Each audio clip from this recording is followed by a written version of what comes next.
سامعین ناظرین، infection control society آپ کی صحت کے لیے، آپ کی آگاہی کے لیے اور آپ کی معلومات کو بہتر کرنے کے لیے مضامین آپ کی سماعت کے لیے پیش کرتی ہے۔ انسانی جلد پر آتش زدگی کے اثرات کیا ہو سکتے ہیں، اس کے بارے میں ہم مزید معلومات آپ کو دینے چاہیں گے۔ جلنے کے جلد پر کیا اثرات ہوتے ہیں؟ آگ یا جلانے کے دوسرے عناصر میں جلد کے سیلز یعنی اسکن کے سیلز سے خارج شدہ حرارت ضائع کرتے ہیں۔ حرارت یعنی کہ جو ہیٹ ہے، ہیٹ سے سیلز کا پانی بخارات بن کر اڑ جاتا ہے اور خشک سیلز کی دیواریں کاغذ کی طرح جلنے لگتی ہیں۔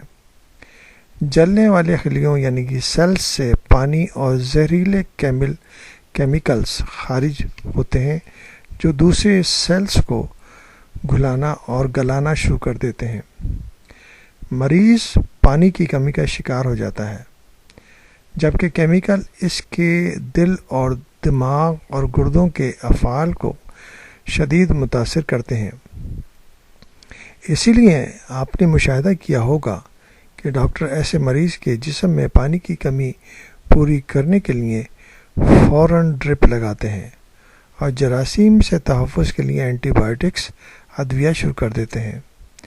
جلنے کی شدت اور اس مریض کے علاج کا تعین کرنے کے لیے ایک دوسرا پیمانہ زیادہ استعمال ہوتا ہے، جس میں مریض کی عمر اور جلنے والی کی پیمائش کی جاتی ہے، اور اس ضمن میں عدد 9 کا فارمولہ استعمال کیا جاتا ہے۔ وہ کچھ یوں ہیں، یعنی کہ دونوں بازو بشمول ہاتھ اور کندھے 9+9، یعنی کہ ان کا ایریا جو نا 9%، ایک ہاتھ کا ایک پورے بازو کا جو ایریا ہے اس کو 9 کنسیڈر کیا گیا ہے۔ اگر دونوں ہاتھ، دونوں بازو، دونوں کندھے جل جائیں تو 9+9% جسم جل چکا ہوگا۔ دونوں ٹانگیں بشمول پاؤں اور رانے، اس کا رقمہ جو ہے وہ 18+18، یعنی اس کے اندر جو اسکن چڑھی ہوئی ہے اس کو جسم کا 18%، ایک ٹانگ، ایک پاؤں سے لے کے اور ایک ران ٹانگ تک جو اسکن چڑھی ہوئی ہے اس کو 18% کنسیڈر کیا گیا ہے۔ اگر دونوں ٹانگیں کمپلیٹ طور پر جل جائیں تو تقریباً 36% جسم کا حصہ جل چکا ہے۔ پیٹ اور سینہ اگر یہ جل جائے تو 18% کنسیڈر کیا جاتا ہے۔ پوری پشت، پچھلا حصہ، جسم کا پچھلا حصہ جل جائے اس کو بھی 18% کنسیڈر کیا جاتا ہے۔ چہرہ اور گردن، اس کو 9% کنسیڈر کیا جاتا ہے۔ جنسی اعضاء 1%۔ اس طرح اگر اس کو کیلکولیٹ کیا جائے تو 100% بنتا ہے۔ تو اس حساب سے جسم کو ناپا جاتا ہے کہ انسانی جسم کا کتنا حصہ، کتنی پرسنٹیج جل چکی ہے۔ انسانی جسم میں سینے اور پشت کا حصہ بلحاظ رقبے سب سے وسیع ہے، اور اس حصے کا جلنا مریض کی جان کو خطرے میں ڈال سکتا ہے۔ جلنے کا حادثہ نہایت تکلیف دہ اور طبی حوالے سے بہت ہی مشکل ثابت ہوتا ہے۔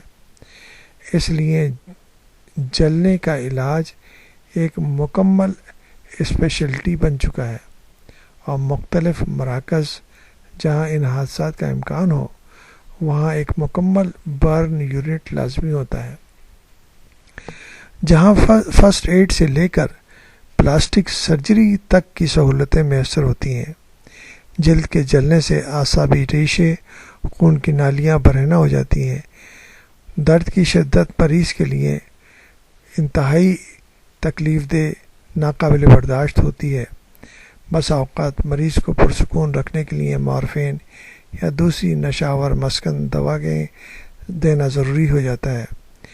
جلد نہ صرف بیرونی حملہ آوروں سے حفاظت کرتی ہے بلکہ اندرونی مائع جات کو بھی فرار ہونے سے روکتی ہے۔ جلد کے جلنے کے بعد جسم کا پانی دیگر محلول ہوا میں منتشر ہو جاتے ہیں اور مریض پانی اور نمکیات کی کمی کا شکار ہو کر انتقال کر سکتا ہے۔ اس لیے انتہائی ضروری ہے کہ ان حادثات سے بچا جائے، اور جتنی کوشش ہو سکتی ہے ہر فرد کو جلنے کے بارے میں اور جلنے کی حفاظت کے بارے میں معلومات ہونی چاہیے تاکہ ان مسائل سے بچا جا سکے۔